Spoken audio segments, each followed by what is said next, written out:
New sales bill voucher create करने के लिए लेफ्ट हैंड साइड में 1 प्रेस कीजिए। नोट दैट 1 ये सेल्स वाउचर के लिए शॉर्टकट नंबर है। रिमेंबर, अगर आप gold sale and silver sale के अलग अलग बिल बुक्स मेंटेन करते हैं तो गोल्ड सेल के लिए G1 दबाएं और सिल्वर सेल्स के लिए S1।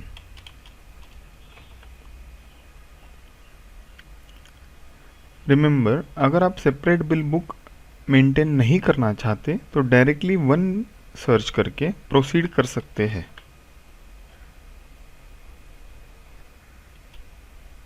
मेरे केस में मैं गोल्ड सेल्स बिल यानी G1 डॉक्यूमेंट सर्च करके प्रोसीड करता हूँ। सेल्स डॉक्यूमेंट ओपन होने पर आज की डेट क्रॉस चेक कीजिए। GSB 2, यहाँ पर GSB ये सीरीज़ है और 2 ये इसका डॉक्यूमेंट नंबर है और इन दोनों का कॉम्बिनेशन GSB 2 ये डॉक्यूमेंट नंबर है।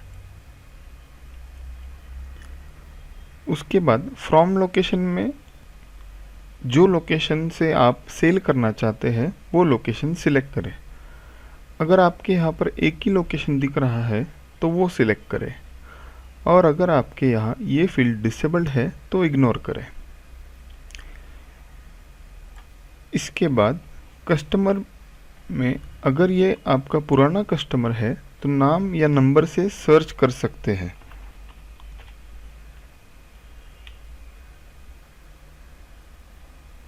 या फिर नया कस्टमर ऐड करने के लिए बगल में दिए गए प्लस बटन को क्लिक करें।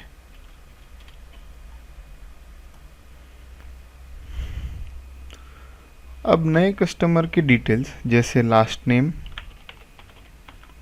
फर्स्ट नेम,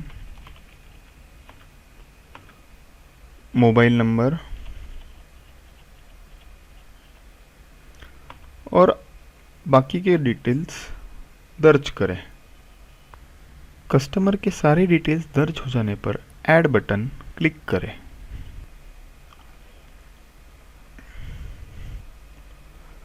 अब आप जो आइटम सेल करना चाहते हैं वो अगर बारकोडेड आइटम है तो उसे इस बॉक्स में क्लिक करके बारकोड स्कैनर के साथ स्कैन करें या वह बारकोड नंबर यहाँ पर लिख के एंटर प्रेस करें। और अगर जो आप आइटम सेल करना चाहते हैं वो विदाउट बारकोड यानी कि लूज स्टॉक है तो ऐड बटन पर क्लिक करें। उसके बाद फेच आइटम्स एट लोकेशन पे क्लिक करें। इस बटन पे क्लिक करने के बाद एक विंडो ओपन होगा। इस विंडो में आप जो आइटम सेल कर रहे हैं उसे सर्च कर सकते हैं। फॉर एग्ज़ाम्पल, मुझे मनी सेल करना है तो मैं आइटम में मनी लिख के सर्च कर सकता हूँ। अगर आपका स्टॉक बारकोडेड है लेकिन उसका स्टिकर गुम गया होगा या फिर उसका बारकोड स्कैन होने में तकलीफ़ हो रही हो या फिर उसका नंबर ठीक से समझ में नहीं आ रहा तो भी इस विंडो का यूज़ हो सकता है। जैसे फॉर एग्ज़ाम्पल, मान लो एक 10 ग्राम की अंगूठी जिसका बारकोड गुम गया है वो हमें सेल करनी है तो इस विंडो में हम उस आइटम का नाम जैसे अंगूठी और उसके बाद मैं यहाँ पर उसका वेट रेंज डाल सकता हूँ। अब वो 10 ग्राम की अंगूठी थी इसलिए मैं 9.8 से लेके 10.2 तक सारे अंगूठी सर्च कर रहा हूँ। जैसे कि आप देख सकते हैं यहाँ पर AGN1 ये बारकोड प्रेजेंट है जो कि 22 कैरेट का है और सेल्स काउंटर पे प्रेजेंट है।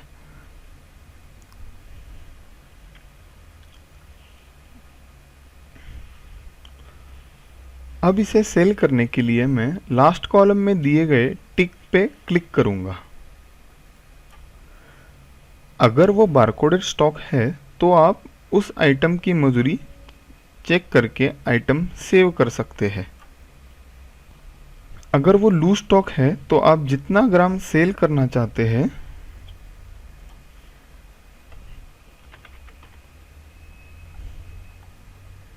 जैसे मनी,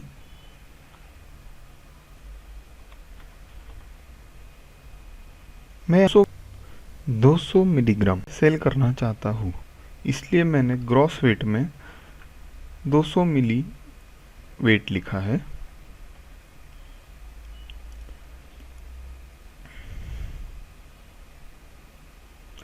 सेव करने से पहले रेट पर ग्राम, मेटल अमाउंट, मेकिंग पर नेट वेट, टोटल मजूरी, other charges, stone amount, VAT percentage, VAT amount, salesman इत्यादि फील्ड के वैल्यूज चेक करें। सेल करते वक्त अगर कस्टमर बार्गेन मतलब भावतोल कर रहा है तो final selling amount adjusted total amount में लिख सकते हैं। इससे कम किए हुए अमाउंट का रिवर्स इफेक्ट मजूरी में एडजस्ट हो जाएगा।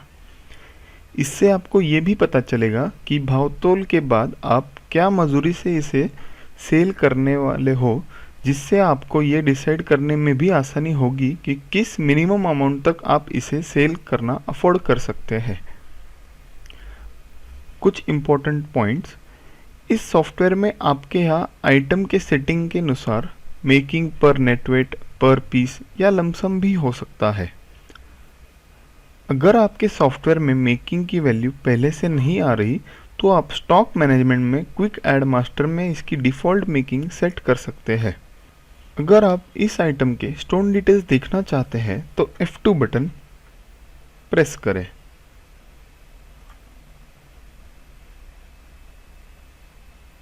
उससे आपको इस विंडो में सारे स्टोन के डिटेल्स दिखाई देंगे। उसी तरह अगर आप आइटम के परचेज डिटेल जैसे रेट, मजूरी, वेस्टेज देखना चाहते हैं तो परचेज डिटेल बटन पे क्लिक करें।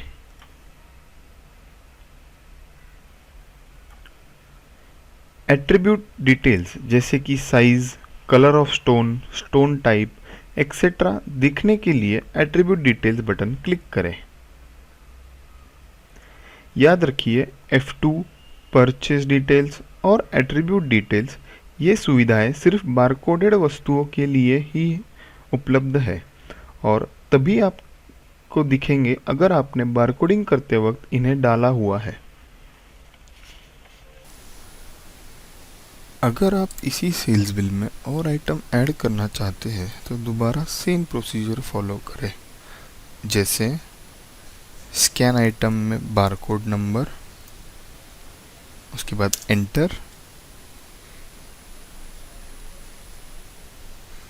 फिर उसकी मजूरी,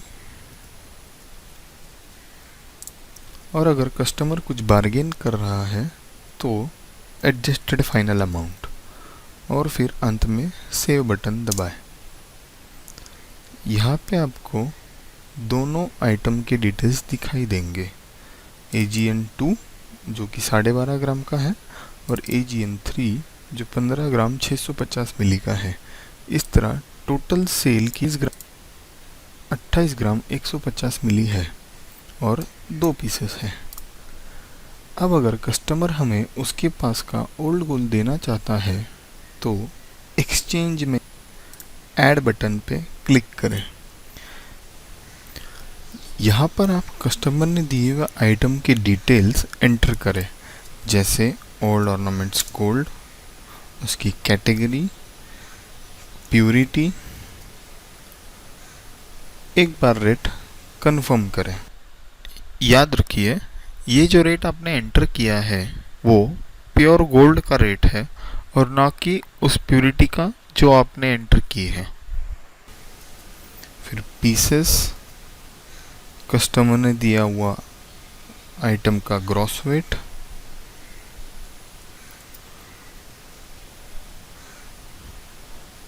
अगर आप इस आइटम का हिसाब ऑलरेडी कैलकुलेटर पे कर चुके हैं तो वो फाइनल अमाउंट यहाँ पर दर्ज करें। यह फाइनल अमाउंट का रिवर्स कैलकुलेशन ऑटोमेटिकली प्योरिटी में एडजस्ट हो जाएगा और फिर फाइनली यहाँ पर सेव बटन को क्लिक करें। अगर आप और एक्सचेंज ऐड करना चाहते हैं तो दोबारा सेम प्रोसीजर फॉलो करें, जैसे add, item name, purity, pieces, gross weight, and then finally save। सारे आइटम डिटेल्स ऐड हो जाने पर सारे सेल और एक्सचेंज आइटम्स और net payable amount cross check करें। यूआरडी में दिए हुए अमाउंट लेस यूआरडी अमाउंट में रिफ्लेक्ट होगी। टोटल अमाउंट में टोटल सेल्स अमाउंट की वैल्यू होगी और नेट पेएबल वो अमाउंट है जो सेल माइनस परचेस करके डिराइव होती है। अब अगर कस्टमर इस फाइनल अमाउंट पे भी कुछ बार्गेन करना चाहता है तो उस अमाउंट को यहाँ पर दर्ज करें। Final net payable amount cross check हो जाने पर मेक पेमेंट बटन पर क्लिक करें। यहाँ पर हमारे पास पेमेंट करने के लिए अलग अलग ऑप्शंस हैं, जैसे कैश, चेक, कार्ड और क्रेडिट। हम यहाँ पर मल्टीपल मोड ऑफ पेमेंट भी कर सकते हैं, जैसे एक पे कैश, समझो 20,000। अमाउंट ऐड करने पे हम ऐड बटन क्लिक करेंगे।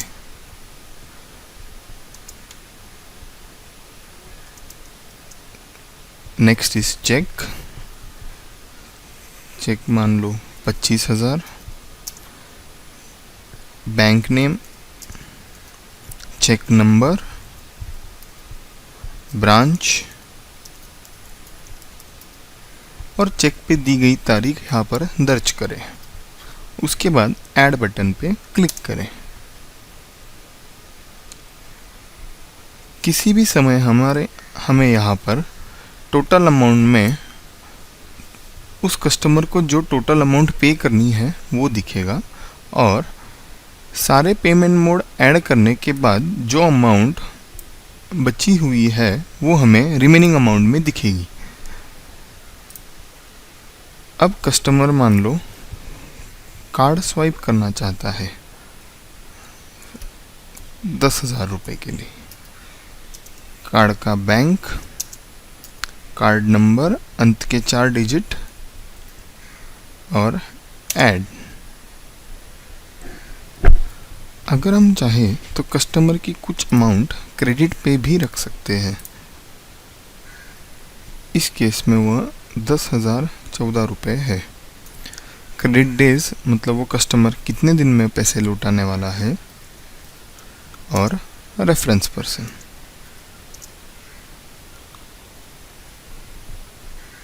सारे पेमेंट मोड दर्ज हो जाने पर डन बटन पे क्लिक करें।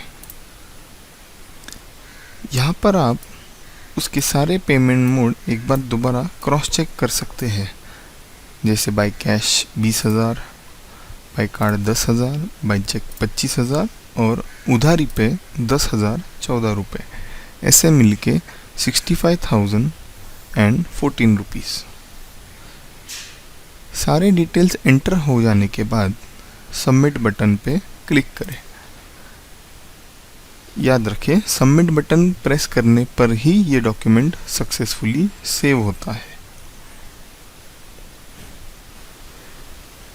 डॉक्यूमेंट सक्सेसफुली सेव हो जाने पर कस्टमर को बिल का प्रिंट देने के लिए प्रिंट बटन का उपयोग करें। जैसे ही आप प्रिंट बटन पे क्लिक करते हैं तो आपके सेटिंग के अनुसार आपके स्क्रीन पे आपको एक प्रिंट फाइल दिखाई देगी। इस प्रिंट फाइल में कस्टमर के लिए एक कॉपी, आपके लिए एक कॉपी और यूआरडी की एक कॉपी, जिस पे आप कस्टमर की साइन लेके आपके रिकॉर्ड में स्टोर कर सकते हैं।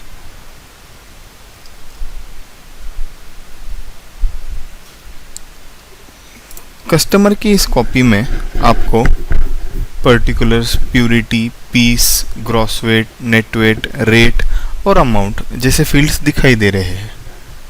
इसके अलावा आप मजूरी भी प्रिंट करा सकते हैं।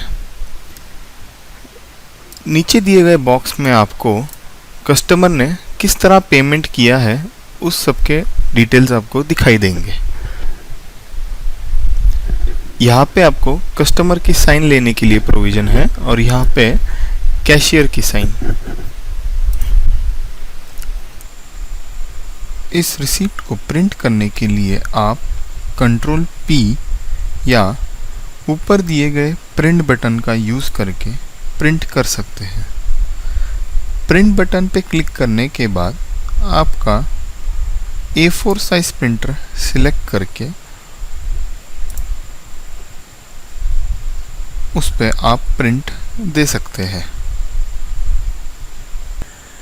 We thank you for watching this video. इस वीडियो में कोई भी सजेशन या सुझाव हो तो आप हमारे हेल्पलाइन नंबर पे हमें फ़ोन करके बता सकते हैं। धन्यवाद।